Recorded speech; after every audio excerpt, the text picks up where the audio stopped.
Hello दोस्तों, स्वागत है आपका अपने चैनल धर्मेंद्र डिफेंस एकेडमी में। आज हम आर्मी जीएस जीके की 14 नंबर की क्लास करेंगे। इससे पहले 13 क्लासें हो गई हैं, आपने देखी होंगी लगातार। तो आज हम 14 नंबर की क्लास को स्टार्ट करेंगे। इसमें भाई आपको 30 क्वेश्चन जीएस जीके के मिलेंगे। ठीक है, तो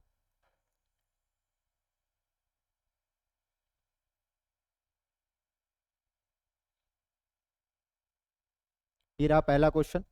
ठीक, किस शासक की मंत्रिपरिषद में अष्टप्रधान की संज्ञा दी गई थी? यानी इनमें से ऐसा कौन सा शासक है जिसके दरबार में अष्टप्रधान रहते थे, ये पूछ रहा है। तो अष्टप्रधान क्या था? देखो, अष्टप्रधान 8 मंत्रियों का पद था। 8 मंत्रियों का पद था अष्टप्रधान। अष्टप्रधान ये कहा गया 8 मंत्रियों के समूह को। ठीक, और ये किसके दरबार में? तो ये दरबार में रहते थे शिवाजी व कृष्णदेव राय। कृष्णदेव राय, शिवाजी व कृष्णदेव राय के दरबार में रहते थे। कृष्णदेव राय विजयनगर साम्राज्य के संस्थापक थे। संस्थापक नहीं, विजयनगर साम्राज्य के क्या थे? शासक थे। विजयनगर साम्राज्य। ठीक, और शिवाजी क्या थे? मराठा साम्राज्य के शासक थे। शिवाजी ने तो मराठा साम्राज्य की स्थापना की थी। ठीक, तो अष्टप्रधान शिवाजी और कृष्णदेव राय। अब ऑप्शन देखो क्या दिया है आपको। Option A Shivaji, B Akbar, C Chandragupta द्वितीय, डी अशोक। तो ये हो जाएगा option A Shivaji. Option A Shivaji. अच्छा, ये ध्यान रखना कि अकबर और चंद्रगुप्त द्वितीय इन दोनों लोगों के दरबार में रहते थे नवरत्न। नवरत्न रहते थे। ठीक, इन दोनों के दरबार में कौन रहते थे? नवरत्न रहते थे। ठीक है, नेक्स्ट क्वेश्चन होगा हमारा। सती प्रथा एवं ठगी प्रथा को समाप्त करने का श्रेय किसे जाता है? Lord William Bentinck, Lord Wellesley, Lord Dalhousie और लॉर्ड कैनिन। सती प्रथा का अंत, देखो सती प्रथा का जो अंत किया था वो लॉर्ड विलियम बेंटिंग ने किया था। और ये किया था इन्होंने 1829 में राजा राम मोहन राय की सहायता से। राजा राम मोहन राय की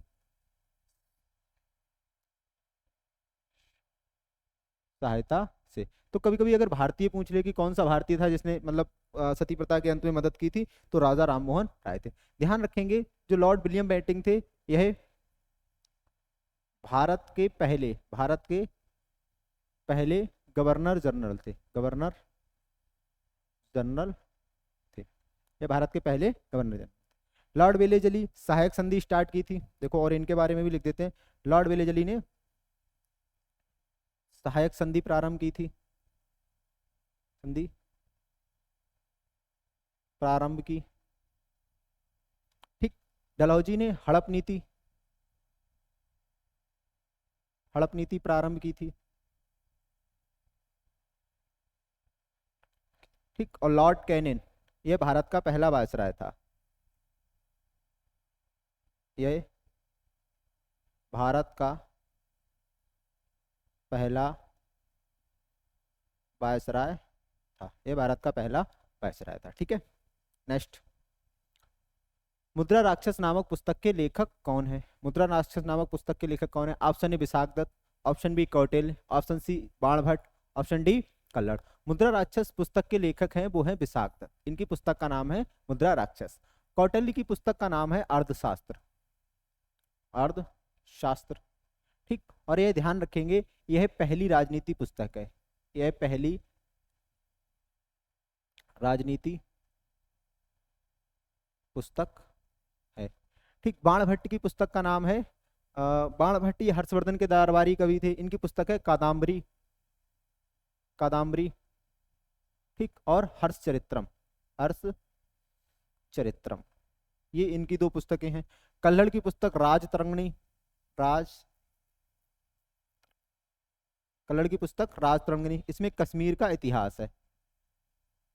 कश्मीर का इतिहास, कश्मीर के राजाओं का इतिहास है। ठीक है, तो ये चारों की पुस्तक लिख दी हमने फेमस। नेक्स्ट। पृथ्वी के आंतरिक किस ग्रह पर वायुमंडल है? पृथ्वी के अतिरिक्त किस ग्रह पर वायुमंडल है? Option A Budh, option B Mangal, option C Brihaspati, option D Shani. ठीक, क्या है ये जो लाइट लगी है, लाइट यहाँ पे लगती है, रिफ्लेक्ट लगता है, तो यहाँ का मुझे साफ नहीं दिखता है, इसलिए अधिकतर यहीं की चीजें क्या हो जाती हैं, गड़बड़ हो जाती हैं। उसमें लिखा है पृथ्वी के अतिरिक्त किस ग्रह पर वायुमंडल है। पूछा है कि पृथ्वी एक हमारा ऐसा ग्रह है सौरमंडल का जिसपे वायुमंडल उपस्थित है और जीवन उपस्थित है। पृथ्वी के अतिरिक्त और किस ग्रह पर वायुमंडल है, तो हमने बताया था हमारे सौरमंडल में कितने ग्रह हैं, कुल ग्रह कितने हैं, 8 हैं, कुल ग्रह 8 हैं, कुल ग्रह 8 हैं, ठीक है, जिसमें से एकमात्र ग्रह है जिस पर जीवन संभव है, कौन है, पृथ्वी है। ठीक, तो पूछा है कि पृथ्वी के अलावा किस ग्रह पर, option A Budh, option B Mangal, option C Brihaspati, option D शनि। पृथ्वी के अलावा मंगल ग्रह पर वायुमंडल पाया जाता है, ठीक, मंगल पर पाया जाता है, शुक्र पर भी पाया जाता है, लेकिन शुक्र यहाँ है नहीं, शुक्र पर CO2 गैस का वायुमंडल है, तो इसमें से क्या हो जाएगा, राइट हो जाएगा मंगल। मंगल को देखो लाल ग्रह भी कहते हैं, लाल ग्रह भी कहते हैं। अच्छा, एक क्वेश्चन ये बनता है कि ऐसा कौन सा ग्रह है जिस पर ऋतु परिवर्तन की घटना मंगल पृथ्वी के समान होती है, तो वो उसका भी आंसर क्या होगा, मंगल होगा। बृहस्पति सबसे बड़ा ग्रह है, सबसे बड़ा ग्रह है, ठीक, शनि सबसे सुंदर ग्रह है, सबसे सुंदर ग्रह है, बुध सबसे छोटा ग्रह है, सबसे छोटा ग्रह है, ठीक, ये हो गया। नेक्स्ट है हमारा कि भारतीय रिजर्व बैंक का राष्ट्रीयकरण कब हुआ था। भारतीय रिजर्व बैंक का राष्ट्रीयकरण कब हुआ, RBI, ठीक, RBI, इसकी स्थापना जो हुई थी, इसी को बोलते हैं भारतीय रिजर्व बैंक, स्थापना, ठीक, स्थापना हुई थी 1 अप्रैल 1935, ठीक, 1934 के एक्ट से, 1934 के एक्ट से हुई थी भाई, ठीक। और जो समिति थी, किस समिति की सिफारिश पर, तो ये समिति की सिफारिश पर हुई थी जिसको हम रॉयल समिति बोलते थे, ठीक, हिल्टन आयोग, हिल्टन आयोग, इसको बोलते थे रॉयल समिति, ठीक। इसके पहले अध्यक्ष ओसवान फर्स्ट अध्यक्ष जो थे वो ओसवान स्मिथ थे, ओसवान स्मिथ, ठीक है। और पहले भारतीय अध्यक्ष CD देशमुख थे। इसका राष्ट्रीयकरण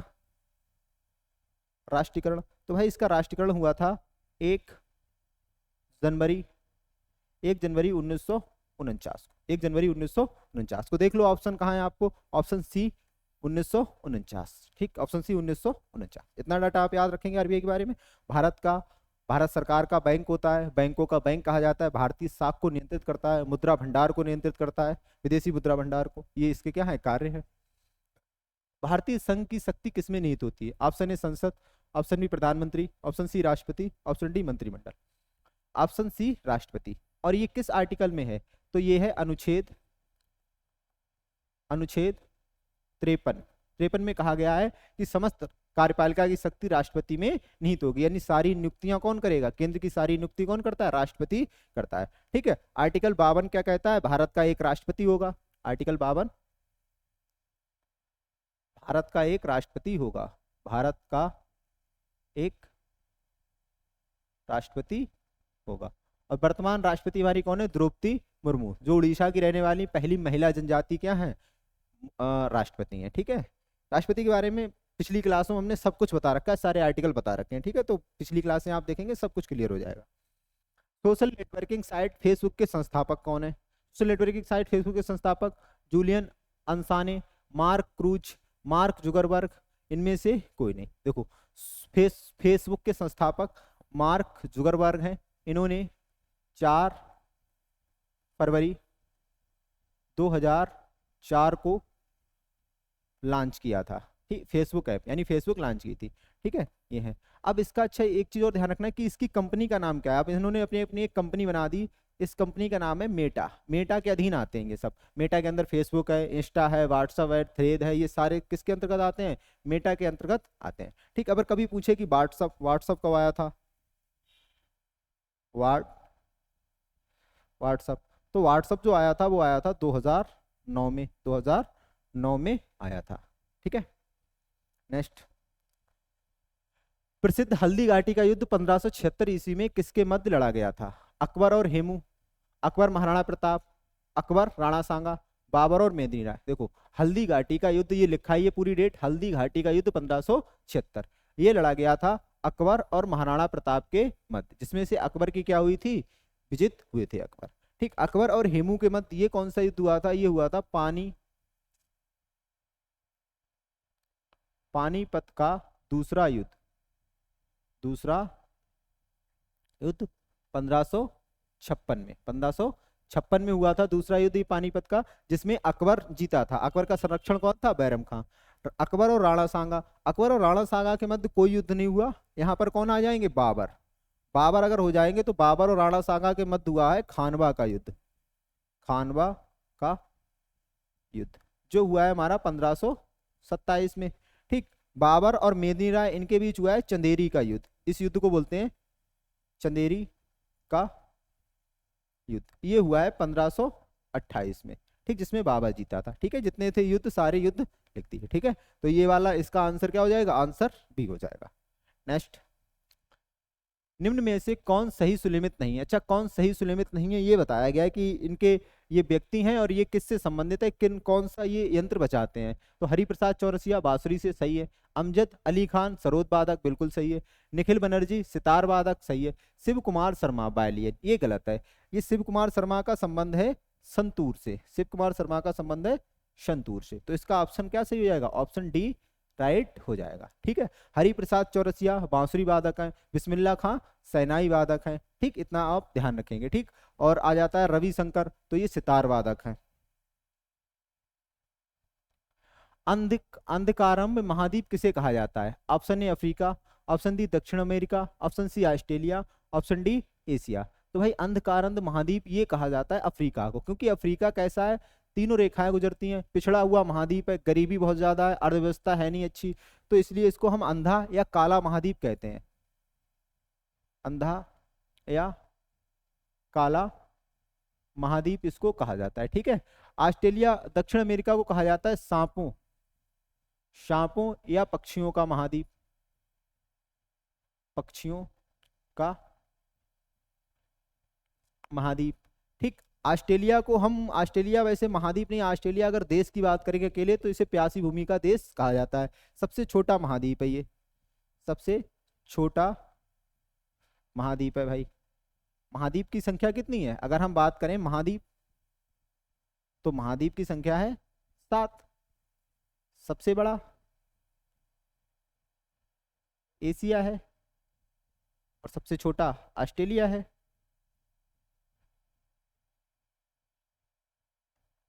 सबसे छोटा ऑस्ट्रेलिया है। ठीक है, इतना ध्यान रखेंगे। ठीक, तो एशिया महाद्वीप इसको हम सबसे बड़ा महाद्वीप है वहां लिख दिया। इसको हम बोलते हैं एक सभ्यता का पालना, सभ्यता का पालना कहा जाता है, ये इसका उपनाम है। ठीक है, सबसे विकसित महाद्वीप यूरोप है जिसमें एक भी रेगिस्तान नहीं है। ठीक, गतिशील महाद्वीप हम अंटार्कटिका को बोलते हैं। नेक्स्ट, रोम शहर किस नदी के किनारे स्थित है भाई? रोम जो शहर है वो किसकी राजधानी है? रोम शहर है इटली की राजधानी, इटली की राजधानी है। और भैया ये ऑप्शन है डैन्यूब, बी टाइबर, सी राइन, डी एल्बो। तो रोम शहर है वो टाइबर नदी के किनारे स्थित है। ठीक, टाइबर नदी के किनारे स्थित है। डैन्यूब नदी के किनारे कौन स्थित है भाई? डैन्यूब नदी के किनारे स्थित है ऑस्ट्रिया की राजधानी वियना।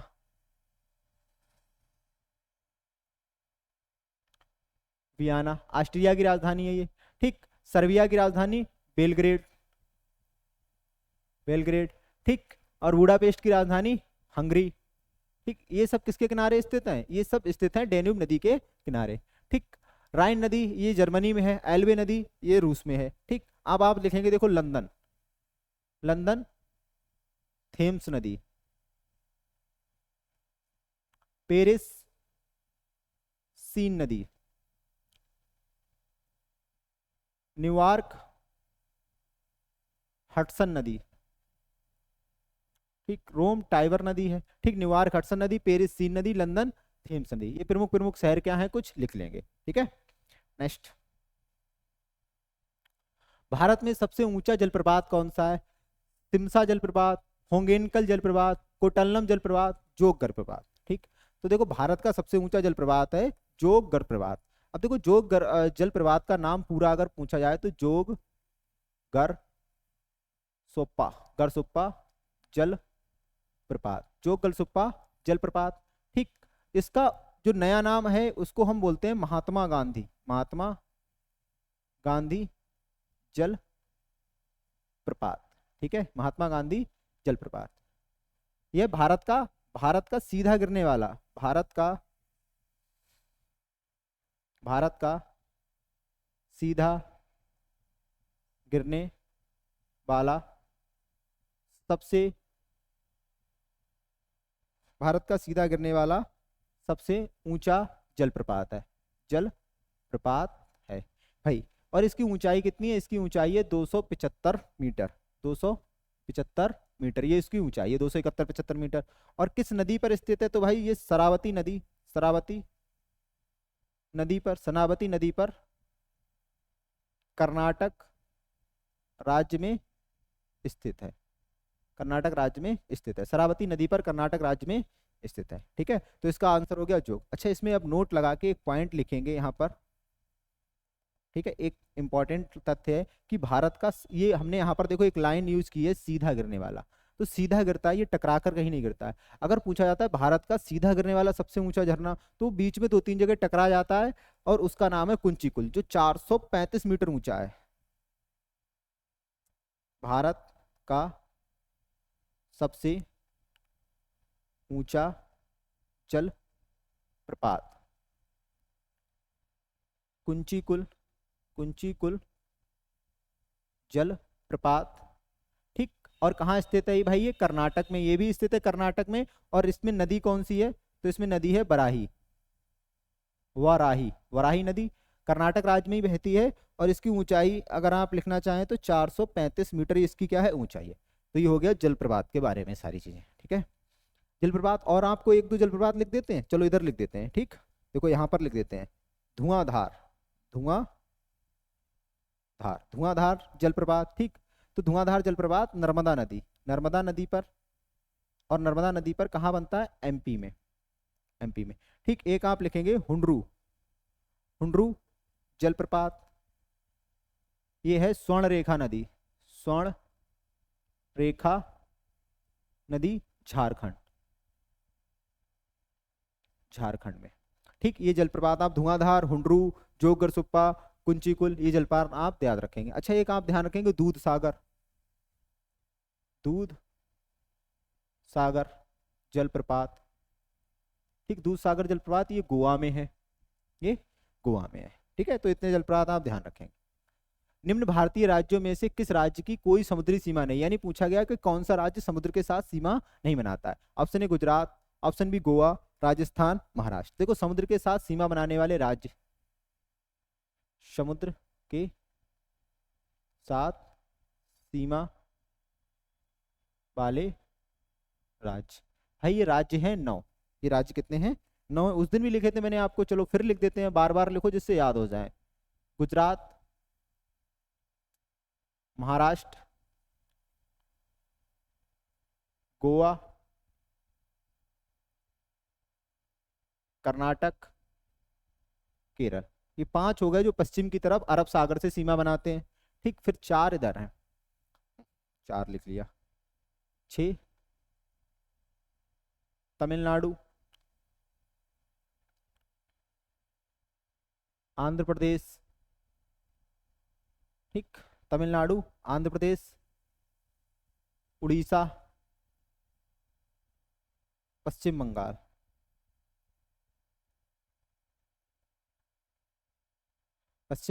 तो देख लो भाई, इसमें से गुजरात भी है, गोवा भी है, राजस्थान नहीं है, महाराष्ट्र है। तो इसमें से कौन सा सही हो जाएगा? सी, राजस्थान की कोई समुद्री सीमा नहीं है। ठीक है, राजस्थान सबसे बड़ा स्थलबद्ध राज्य अपने भारत का। गोवा की सबसे क्या है? सबसे बड़ी है, गोवा की सबसे बड़ी। ठीक, सॉरी, गुजरात की सबसे बड़ी है और गोवा की सबसे छोटी है। सॉरी, सबसे छोटी। ठीक है, वो उल्टा पढ़ दिया था, गुजरात की सबसे बड़ी है और गोवा की सबसे छोटी है। ठीक, नेक्स्ट, पाटलिपुत्र को किस शासक ने सर्वप्रथम अपनी राजधानी बनाया था? Option A Chandragupta Maurya, option B Ashoka, option C Udayan, option D Samudragupta. ठीक है, पाटलिपुत्र को किसने अपने सबसे पहली राजधानी बनाया था? भाई पाटलिपुत्र राजधानी किसकी बना था? ये भी तो आपको ध्यान रखना है, मगध महाजनपद। देखो ये कहाँ की बात हो रही है? ये बात हो रही है हिस्ट्री में, ओल्ड हिस्ट्री में हमारे क्या थे? 16 महाजनपद थे। कितने महाजनपद थे? 16 महाजनपद जनपद। एक क्लास में मैंने आपको पढ़ाए हैं ये 16 महाजनपद सारे। 16 महाजनपद थे जिसमें से सबसे शक्तिशाली महाजनपद था मगध। तो मगध की सबसे पहली राजधानी, पहली जो मगध की सबसे पहली राजधानी थी वो थी राजगृह। राजगृह, ठीक, मगध की पहली राजधानी थी राजगृह। राजगृह के बाद बनी पाटलिपुत्र, पाटलिपुत्र, और पाटलिपुत्र के बाद बनी वैशाली। वैशाली के बाद फिर क्या बन गई? पाटलिपुत्र। पाटलिपुत्र फिर सबसे लंबे समय तक क्या रही? पाटलिपुत्र रही। तो पाटलिपुत्र की जो स्थापना है वो किसने की थी? ऑप्शन सी, उदयन ने। ठीक, पाटलिपुत्र, पाटलिपुत्र की स्थापना, स्थापना की। ठीक है। अब भाई पाटलिपुत्र का नाम बदलकर पटना किसने रखा? जो भी बिहार की राजधानी है। तो पाटलिपुत्र का नाम बदलकर जो पटना रखा था, ये रखा था शेरशाह सूरी ने। नाम बदलकर पटना रखा, ये रखा शेर शाह सूरी ने, शेरशाह सूरी ने। ठीक है। नेक्स्ट, अंग्रेजों ने श्रीरंगपट्टनम की संधि किसके साथ की थी? हैदर अली, डुप्ले, टीपू सुल्तान, नंदराज। देखो, एक राज्य था जिसका नाम था मैसूर राज्य। मैसूर राज्य, इसकी स्थापना, यानी इसका सबसे बड़ा शासक था, इसका वास्तविक संस्थापक जिसको हम बोलते हैं हैदर अली। हैदर अली।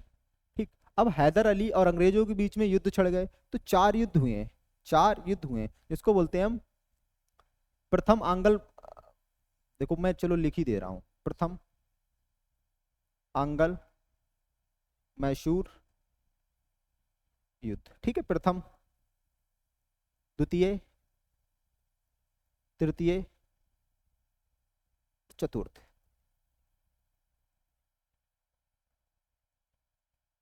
ये 4 युद्ध हुए हैं। ठीक है, ये 4 युद्ध हुए हैं। प्रथम वाला लड़ा था हैदर अली ने, प्रथम वाला लड़ा था हैदर अली। दूसरे वाला में हैदर अली, लेकिन हैदर अली मारा गया, तो हैदर अली मारा गया। तो तीसरा वाला लड़ा टीपू सुल्तान ने, टीपू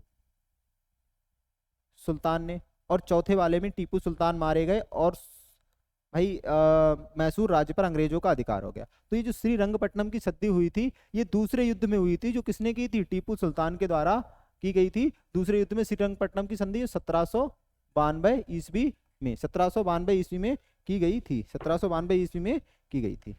नेक्स्ट, निम्न में से अंतर्राष्ट्रीय तिथि रेखा कौन सी है? ऑप्शन ए विषुवत रेखा, ऑप्शन बी देशांतर रेखा, ऑप्शन सी 90 डिग्री पूर्वी देशांतर, ऑप्शन सी 90 डिग्री पूर्वी देशांतर, ऑप्शन डी 180 डिग्री देशांतर। निम्नलिखित में से अंतर्राष्ट्रीय तिथि रेखा कौन सी है? अंतर्राष्ट्रीय तिथि रेखा कौन सी, ये पूछा गया है। ठीक। तो भाई अंतर्राष्ट्रीय तिथि रेखा की बात की जाए, देखो हम बात कर रहे हैं कि इसकी अक्षांश रेखाओं की, अक्षांश नहीं, अक्षांश रेखाओं की बात नहीं, देशांतर रेखाओं की, देशांतर रेखा। अक्षांश रेखाएं हम आपको एक बार समझा चुके हैं, कर्क रेखा, मकर रेखा, ये अक्षांश रेखा होती, देशांतर रेखा है। तो इनकी कुल संख्या कितनी है? इनकी कुल संख्या है 360, और ये पृथ्वी पर ऐसे खींची गई है, दोनों ध्रुवों से मिलाकर। मान लो ये पृथ्वी है और ये पृथ्वी पर इस प्रकार से खींची गई है। एक सबसे रेखा होगी जो 0 डिग्री होगी, ठीक, जो सीधी होगी एकदम, फिर इसके इधर ऐसे करके दोनों ध्रुवों से मिलाकर इस प्रकार रेखाएं खींची गई, इस प्रकार रेखाएं खींची गई, इनको बोलते हैं हम देशांतर रेखा। तो जो 0 डिग्री रेखा है, ये 0 डिग्री रेखा, इसी को हमने एक मानक समय मान लिया जहां से पूरी दुनिया के टाइम नापे जाते हैं, तो इसको हम बोलते हैं अंतर्राष्ट्रीय तिथि रेखा। तो इसमें देखो कौन सा होगा? 0 डिग्री देशांतर, 0 डिग्री देशांतर, 0 डिग्री देशांतर। तो 0 डिग्री देशांतर की विशेषता क्या है? यह है लंदन, 0 डिग्री देशांतर की विशेषता है यह लंदन शहर के ग्रीनविच से निकलती है, से निकलती है। ठीक, इसलिए इसे ग्रीन मीन टाइम जोन कहते हैं, ग्रीन मीन टाइम जोन कहते हैं, यानी जीएमटी कहा जाता है। ठीक है। तो जीएमटी किसको कहते हैं? 0 डिग्री देशांतर को जीएमटी कहते हैं। नेक्स्ट, भाखड़ा नागल परियोजना किन किन राज्यों से संबंधित है? भाखड़ा नागल परियोजना किन किन राज्यों से संबंधित है? भाई देखो, भाखड़ा नागल परियोजना, भाखड़ा नागल परियोजना। भाखड़ा नागल जो परियोजना है ये सतलज नदी पर बनी हुई है। किस पर? सतलज नदी पर। सतलज नदी पर। सतलज नदी पर भाई दो अलग अलग बांध हैं लेकिन एक ही परियोजना का हिस्सा है। दो अलग अलग बांध है लेकिन एक ही परियोजना का हिस्सा है। जैसे जो भाखड़ा बांध है ये बना हुआ है हिमाचल प्रदेश में, ऐसी माने हिमाचल प्रदेश, और नागल बांध बना हुआ है पंजाब में। नावल बांध कहाँ बना हुआ है? पंजाब में बना हुआ है। ठीक, तो हिमाचल प्रदेश और पंजाब में इनके बीच की दूरी कम ही है। इसकी विशेषता क्या है भाखड़ा नागल बांध की? लिख लेंगे कि यह सबसे ऊंचा गुरुत्वीय बांध है। यह सबसे ऊंचा गुरुत्वीय बांध है। ठीक है बेटा, अब इसमें एक शब्द लगाया गुरुत्वीय, ये ध्यान रखना।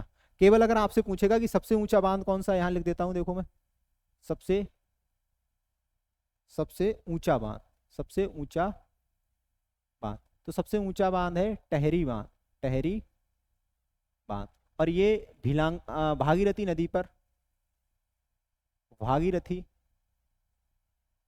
नदी पर, भागीरथी नदी पर उत्तराखंड में स्थित है। उत्तराखंड में स्थित है, उत्तराखंड में स्थित है। तो ये पूछा ये परियोजना किन किन राज्यों की? अब दो राज्य तो ये हो गए हिमाचल प्रदेश और पंजाब, एक राज्य है इसमें से राजस्थान, यानी सिंचाई के लिए यहाँ से नहरें निकाली गई हैं। तो ये पूछा है लाभान्वित राज्य, किस किन राज्यों को लाभ होता है इस परियोजना से? तो हरियाणा, पंजाब, राजस्थान, हरियाणा नहीं है, हरियाणा नहीं है, हिमाचल प्रदेश, हिमाचल प्रदेश, हरियाणा नहीं, पंजाब, दिल्ली, राजस्थान। अच्छा इसमें ऑप्शन गलत है, पंजाब, हिमाचल प्रदेश, पंजाब, हिमाचल प्रदेश और राजस्थान, ये राज्य होंगे इसमें। ठीक, पंजाब, हिमाचल प्रदेश और राजस्थान। ठीक, हिमाचल प्रदेश, हरियाणा, तो इसमें ऑप्शन गलत है, मैं लिख देता हूं इसका ई ऑप्शन, पंजाब,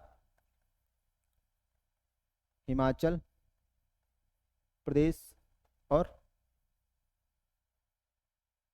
राजस्थान, इनकी क्या है? लाभान्वित परियोजना है, इनको लाभ होता है इस भाखड़ा नागल परियोजना से। ठीक, नेक्स्ट, सुंदरलाल बहुगुणा किससे संबंधित है? सुंदरलाल बहुगुणा का संबंध पूछा है, सत्याग्रह आंदोलन, नर्मदा बचाओ आंदोलन, चिपको आंदोलन, भारत छोड़ो आंदोलन। सुंदरलाल बहुगुणा, देखो एक आंदोलन स्टार्ट हुआ था भारत में, चिपको आंदोलन, और ये स्टार्ट हुआ था 1973 में, 73 में, उत्तराखंड के, उत्तराखंड के चमोली जिले, चमोली जिले के रेणु गांव में, चमोली जिले में, लेकिन गांव मत लिखो, चमोली जिले में। ये किससे संबंधित था? पेड़ बचाओ, इसमें क्या बचाया जा रहे थे? पेड़ों को बचाया जा रहा था, तो पेड़ बचाओ आंदोलन, पेड़ बचाओ। ठीक, पेड़ों से चिपक चिपक कर लोगों ने पेड़ों को कटने से बचाया था, इसलिए इसको चिपको आंदोलन कहते हैं। तो सुंदरलाल बहुगुणा का संबंध चिपको आंदोलन से है। ठीक, नर्मदा बचाओ आंदोलन ये स्टार्ट हुआ था, नर्मदा बचाओ आंदोलन देखो इसको भी लिख लो, ये स्टार्ट हुआ था 1985 में। और मेघा पाटेकर, मेघा पाटेकर ने, भाई इसमें नर्मदा नदी को बचाने की कवायद चली थी सरदार सरोवर बांध परियोजना के विरोध में। ठीक, सत्याग्रह आंदोलन कोई नहीं, सत्याग्रह महात्मा गांधी ने चलाए थे। भारत छोड़ो आंदोलन, महात्मा गांधी ने 1942 में चलाया था ये। ठीक है, नेक्स्ट है काजीरंगा किसके लिए प्रसिद्ध है? काजीरंगा नेशनल पार्क है, क्या है? काजीरंगा नेशनल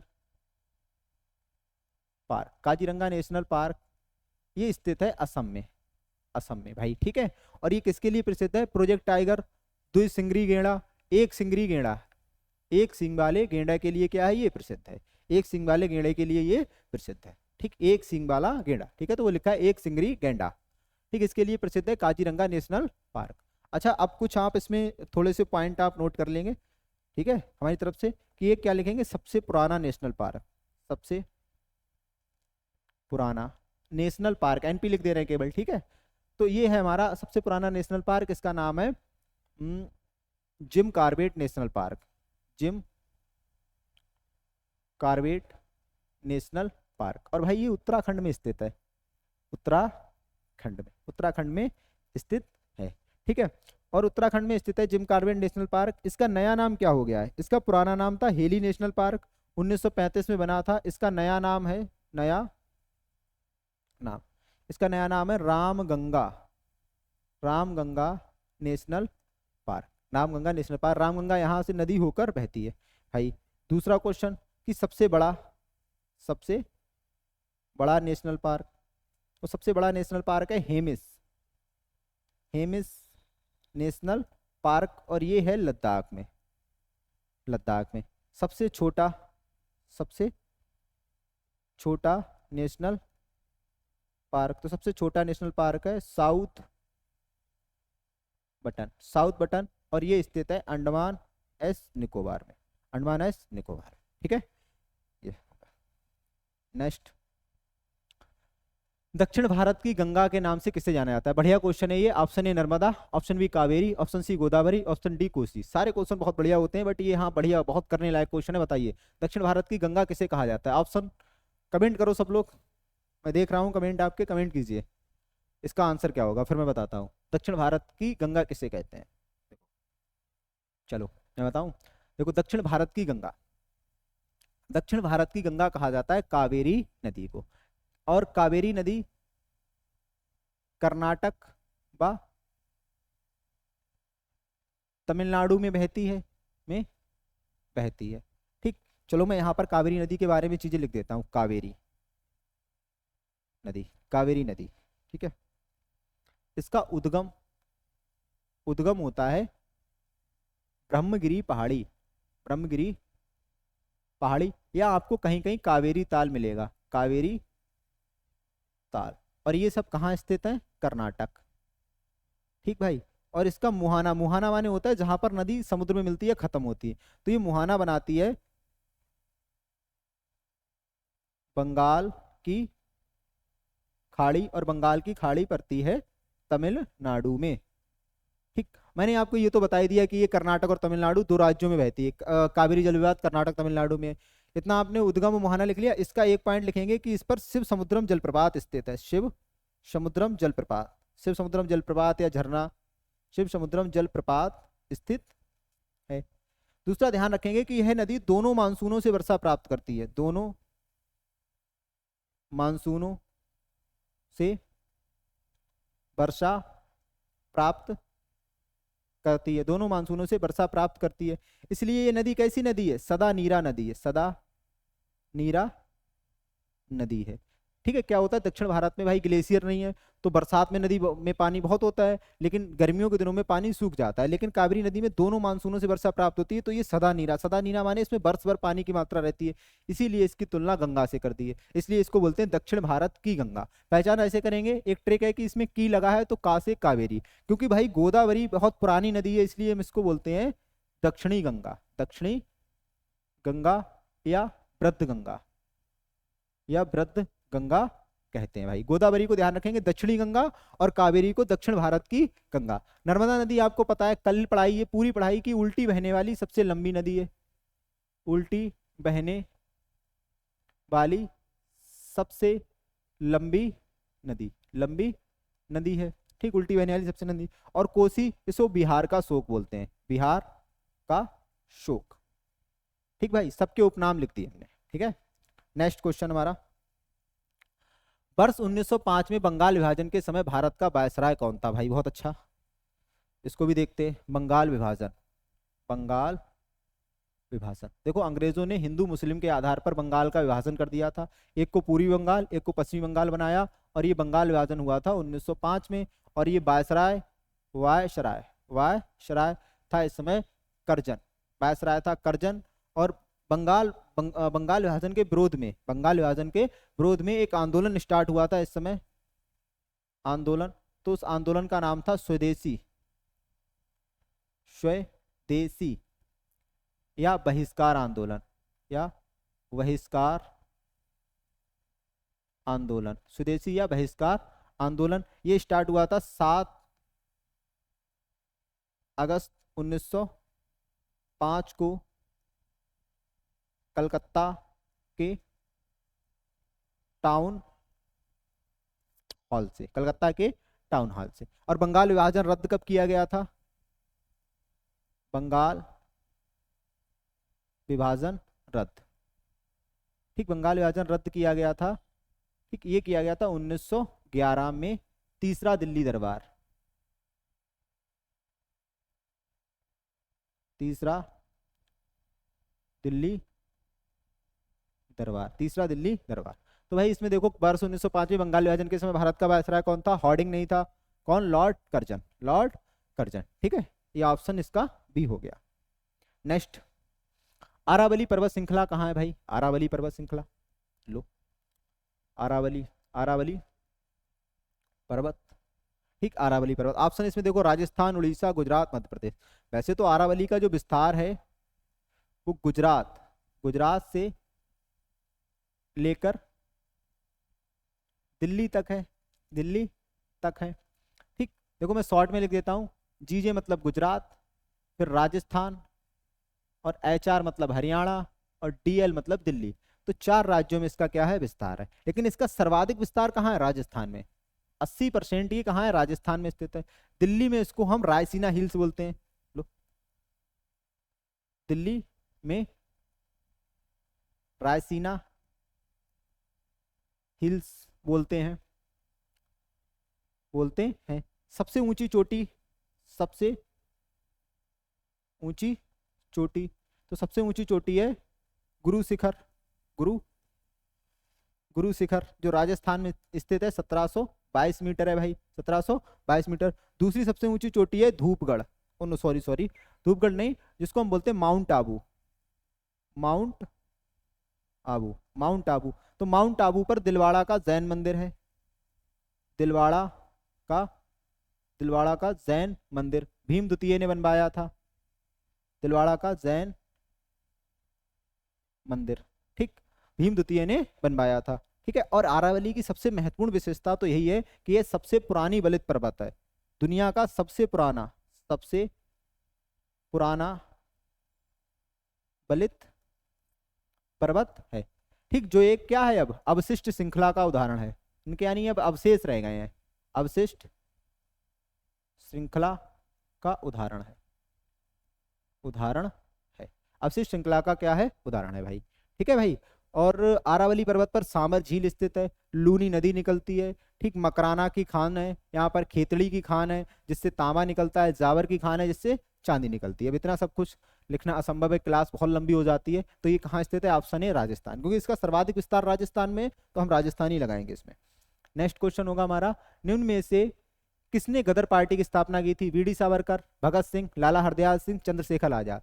तो जो गदर पार्टी की स्थापना लाला हरदयाल सिंह ने 1913 में अमेरिका के सैन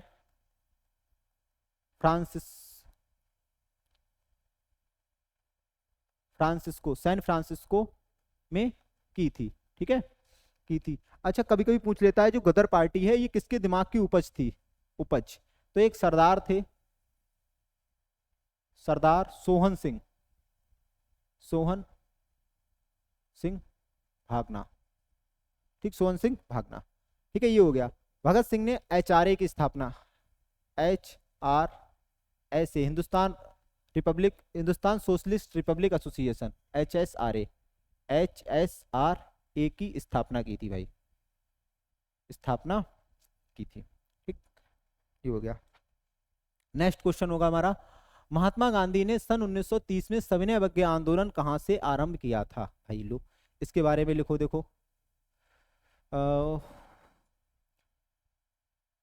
12 मार्च 1930 से 12 मार्च 1930 को, क्योंकि स्थान भी लिखना है हमें, को साबरमती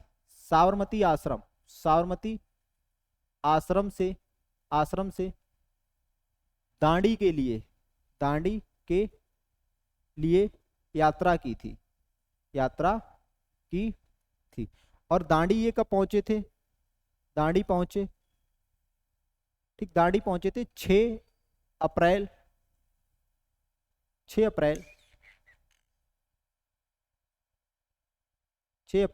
1930 को।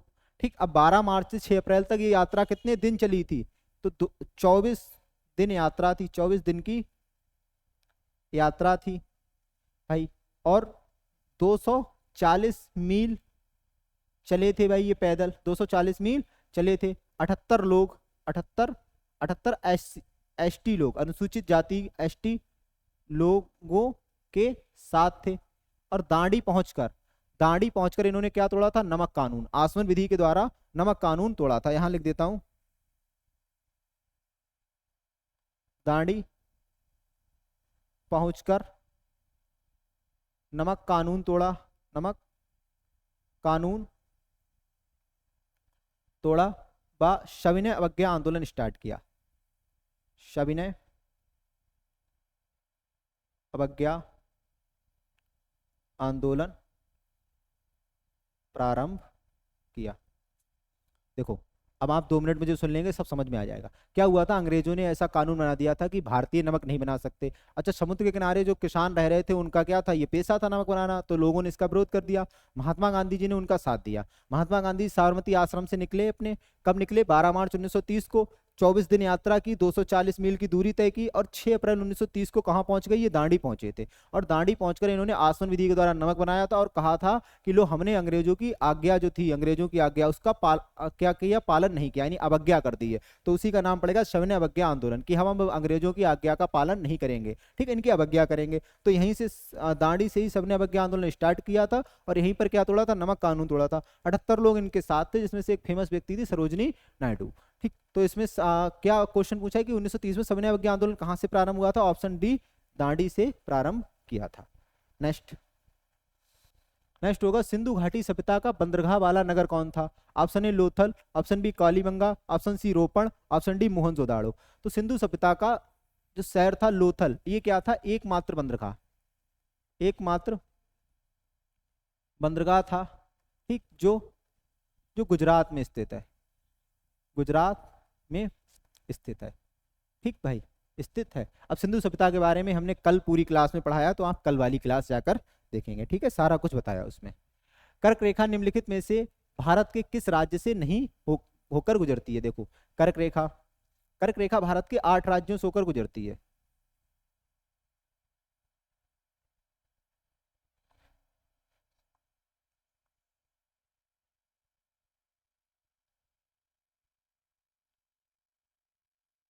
भारत का छोटा सा मैप बना दे रहे हैं, जिसमें बहुत अच्छे से आपको क्या आ जाएगा? समझ में आ जाएंगी चीजें,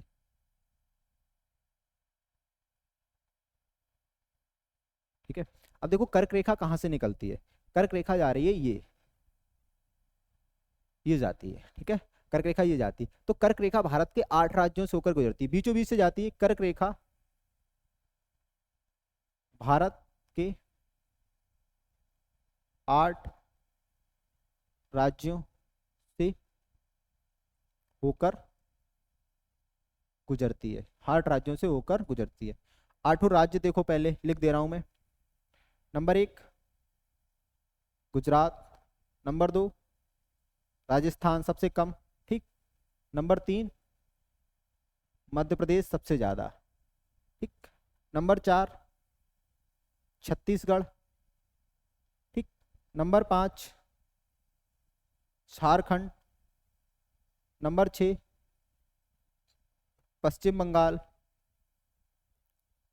और नंबर 6 पश्चिम बंगाल, नंबर 7 त्रिपुरा, और नंबर 8 मिजोरम। इन 8 राज्यों से कर्क रेखा भारत से होकर गुजरती है। अब देख लो, 8 राज्यों में मिजोरम है, झारखंड है, त्रिपुरा है, उड़ीसा नहीं है। तो उड़ीसा ऑप्शन इसका क्या हो जाएगा? सही हो जाएगा, क्योंकि इन्होंने पूछा है कि नहीं गुजरती है, तो उड़ीसा से नहीं गुजरती है।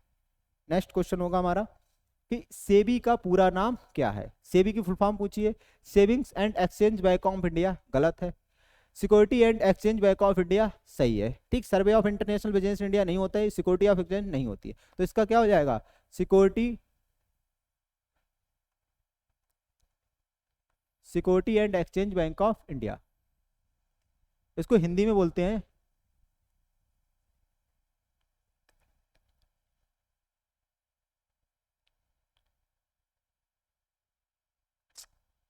एक मिनट, भारतीय प्रतिभूति, भारतीय प्रतिभूति व विनिमय विनिमय बोर्ड, ठीक। इसकी जो स्थापना है, स्थापना 12 अप्रैल 1988 को हुई और इसका हेडक्वार्टर मुंबई में है, मुंबई में है। ठीक है, इतना ध्यान रखेंगे आप। निम्न में से मुगल शासक ने न्याय की जंजीर टंगवाई थी? किस मुगल शासक ने न्याय की जंजीर टंगवाई थी? Option A Akbar, Jahangir, Shahjahan, Aurangzeb. तो इसका आंसर हो जाएगा बी शाहजहां, सॉरी जहांगीर। ठीक है, ऑप्शन बी जहांगीर। ठीक है, ये जहांगीर जो था अकबर का पुत्र था और इसने क्या किया था? न्याय के लिए, न्याय के लिए अपने दरवाजे पर जंजीर टंगवाई थी, जंजीर टंगवाई व पत्थर का सिंहासन बनवाया था, पत्थर का सिंहासन बनवाया था। ठीक, अब जहांगीर का पुत्र शाहजहां था, शाहजहां का पुत्र क्या था? औरंगजेब था। सब क्रम से दिए हैं, अकबर का पुत्र जहांगीर, जहांगीर का पुत्र शाहजहां, शाहजहां का पुत्र औरंगजेब। ठीक, और अकबर के पिता का नाम हुमायूं, हुमायूं के पिता का नाम बाबर, और बाबर ने मुगल वंश की स्थापना की थी। विश्व का सबसे गहरा गर्त मरियाना ट्रेंच, मरियाना ट्रेंच किस प्रशांत महासागर में स्थित है? देखो, मरियाना ट्रेंच या मरियाना की खाई बोलते हैं इसको। ठीक, मरियाना ट्रेंच ये स्थित है प्रशांत महासागर, प्रशांत महासागर में, फिलीपींस, फिलीपींस प्रशांत महासागर में, फिलीपींस देश के पूरब, फिलीपींस देश के पूरब में। ठीक, इसकी गहराई है 11,033 मीटर इसकी क्या है? गहराई है। मरियाना गर्त, इसके अंदर कभी कभी आ जाता है चैलेंजर्स की खाई, चैलेंजर्स की खाई, तब भी बात यही है। ठीक, मरियाना गर्त एक पूरा गर्त है, उसके अंदर जो खाई है उसको चैलेंजर्स की खाई बोलते हैं। तो ऑप्शन ए किस महासागर में स्थित है? प्रशांत महासागर में स्थित है। ठीक है, प्रशांत महासागर में स्थित है। नेक्स्ट क्वेश्चन होगा हमारा, स्वेज नहर किस सागर को जोड़ती है? स्वेज नहर किस सागर को जोड़ती है? देखो, अच्छा कोई बात नहीं, इसमें पीडी नहीं लगी है, इमेज पड़ा था। देखो ये हम आपको बना दे रहे हैं, ठीक है, ड्रा कर दे रहे हैं। ठीक है, अब एक्चुअल तो नहीं बनेगा मैप, ये यूरोप है। ठीक, इसके बाद ये जो महाद्वीप है इस प्रकार से, ये अफ्रीका है। ठीक, और इसके बाद ये वाला जो महाद्वीप है ये एशिया है, ऐसे मान लो। ठीक है, एशिया है। ये वाला जो सागर है इसको हम बोलते हैं भूमध्य सागर, भूमध्य सागर। और ये वाला सागर है इसको बोलते हैं लाल सागर, लाल सागर। भाई जिसने मैप पढ़ा होगा वो उसने पकड़ लिया होगा कहाँ का चित्र है। ठीक है, अब एक्चुअल तो नहीं बना सकते बोर्ड पे, तो इन दोनों के बीच में यहाँ पर मिस्र ने काट कर क्या बनाई है? स्वेज नहर बनाई है, स्वेज नहर, व्यापार करने के लिए। ठीक, तो सबसे लंबी नहर है ये, सबसे लंबी नहर है, दुनिया की सबसे लंबी नहर है। ठीक, सबसे लंबी नहर है। और ये किसको जोड़ेगी? अब देखो, लाल सागर और भूमध्य सागर को, लाल सागर और भूमध्य सागर को। ऑप्शन में भूमध्य सागर और लाल सागर, यही बिल्कुल क्या है? सही है, भूमध्य सागर और लाल सागर। बाल्टिक सागर, कैस्पियन सागर नहीं, भूमध्य सागर, उत्तरी सागर नहीं, लाल सागर और कैस्पियन सागर नहीं, लाल सागर और भूमध्य सागर। किस देश में स्थित है? तो ये स्थित है मिस्र में, मिस्र में स्थित है भाई, स्थित है। ठीक, तो ये आज का हमारा आखिरी क्वेश्चन था। ठीक, आज की क्लास हमारी समाप्त हुई। कल मिलते हैं फिर से एक नए बेहतर क्लास में। जय हिंद, जय भारत।